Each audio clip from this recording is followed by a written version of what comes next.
we're getting ready, hopefully, for a game. Let's just talk about what's gone on with the country, of course, in the last few hours. I'm pretty sure as a football manager and a football club, you're going to welcome that news that came about that, first of all, there are no further restrictions being put on the game of football or in general at the moment in England. Yeah, I think that's towards a positive thing. As long as we come out of it quicker. You know, if the opposite, we had to have some restrictions for 1 week, 2 weeks, a month, meaning that we got out of it quicker, I'd welcome that as well. I'm not a scientist and I don't know which is the right answer until it happens. You know, I think it's easier to go with no restrictions. Like I said before, it doesn't surprise me because I'm not sure the Prime Minister's in a position to restrict anyone with how he's carried on in the last 12, 18 months. So, don't want to get all political, but I'm pretty certain most people would stick two fingers up to him. Not right, you know, should say it's not right. And you shouldn't have the restrictions. You know, I certainly don't follow rules because of the Prime Minister. I follow it to protect people. Just looking at your football match, what are the prospects then for the next game, which should be at Morecambe?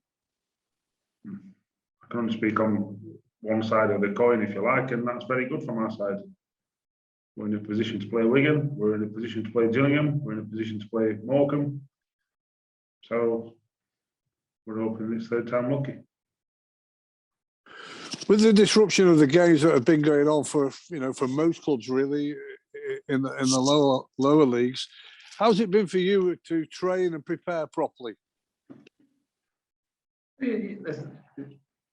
It's just another factor to consider to remain professional. It's not just me; it's all the players as well. You know, I've said the last two games we had two different strikers playing in the games, and on the morning of the game that always sort of changed.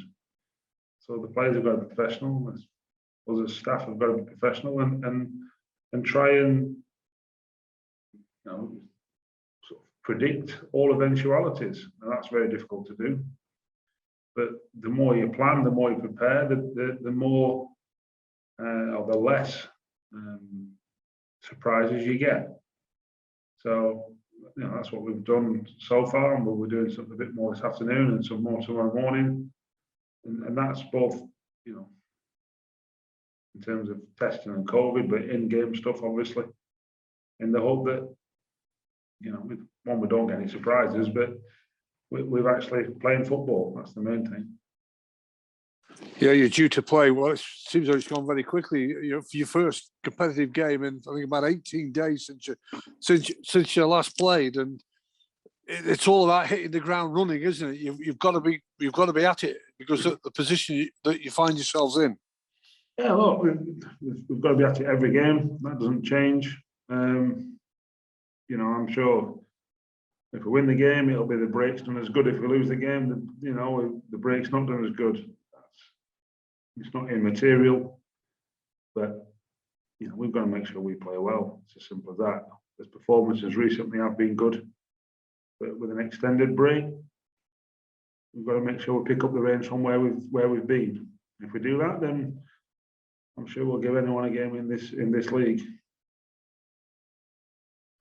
You head back to a club, fingers crossed, we're all green for go, and away you go. But you're going back to a club that you have a lot of respect for, because you had a great time there, and you like what they did under Jim Bentley, what they're still trying to do, to compete at this level. But of course, for you, sentiment will go out of the window 7:45 till 10 o'clock.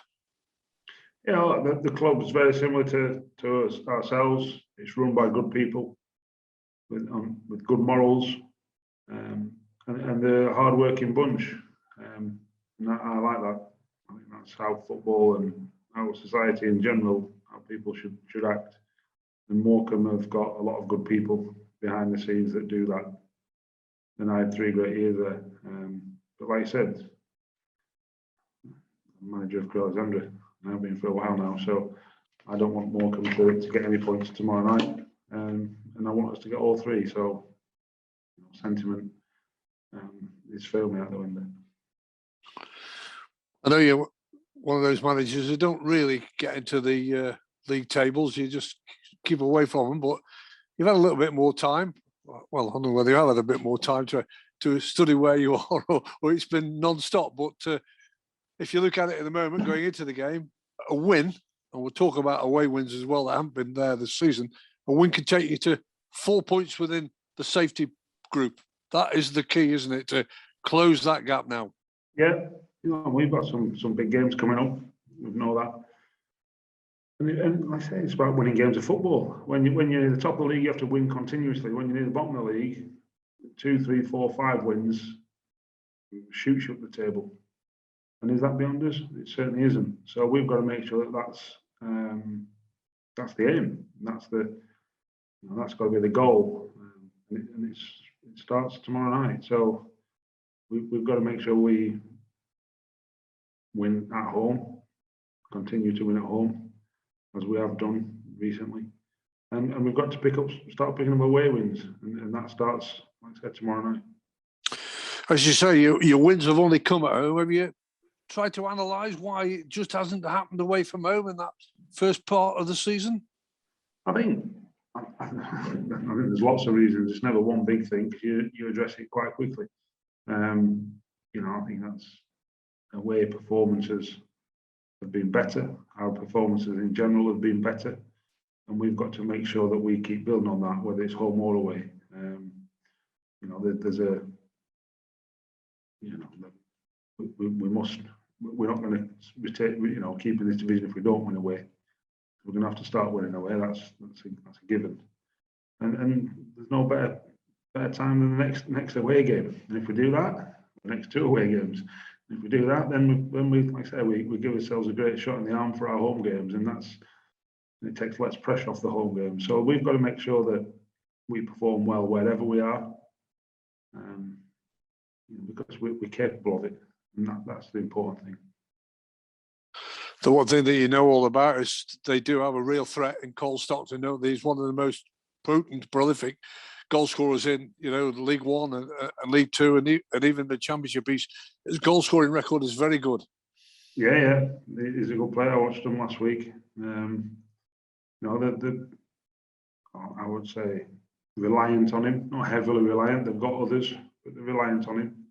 And he's got to be looked after. He's scored some cracking goals that we've all seen, but he's also got lots of normal strikers' goals, and that's important. That we recognise that and we stop that. They're not a one-man team. They're not.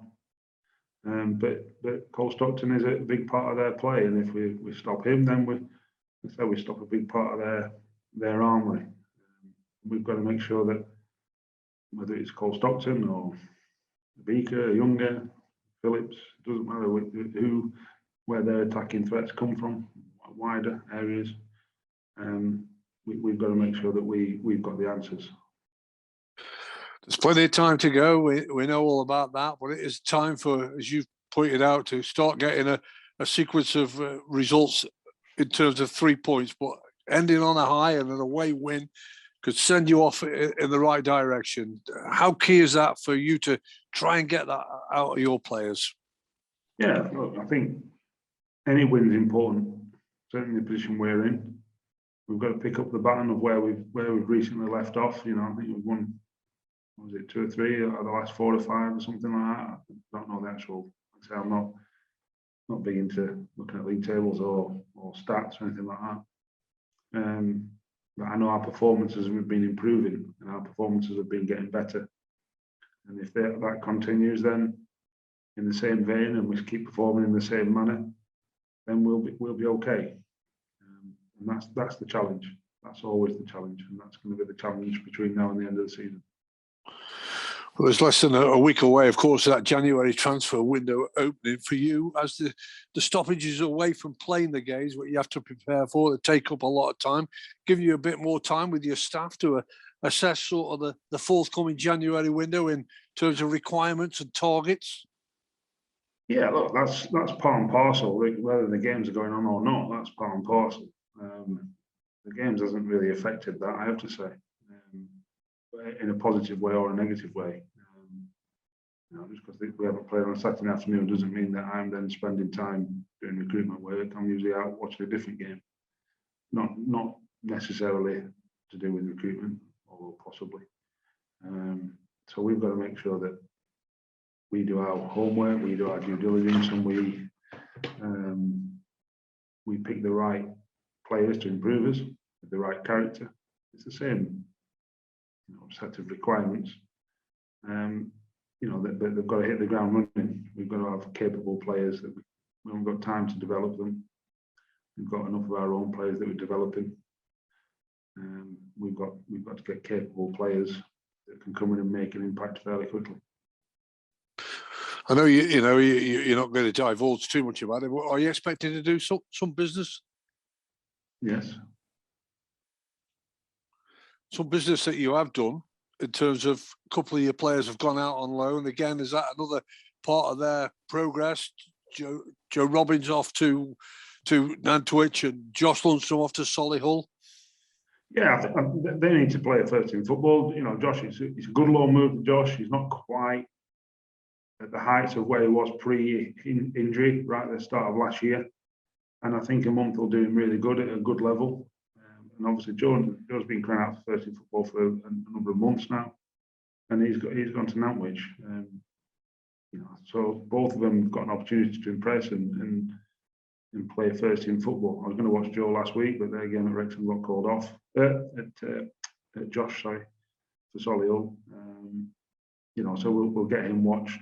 We'll try and get him watched anyway, that's for sure. And they've got a great opportunity to come back and hit the ground running. I think it also shows how good we are, COVID-wise, that we're letting players go out on loan. I know that some clubs have sort of battened down the hatches or using that as a reason to keep players in.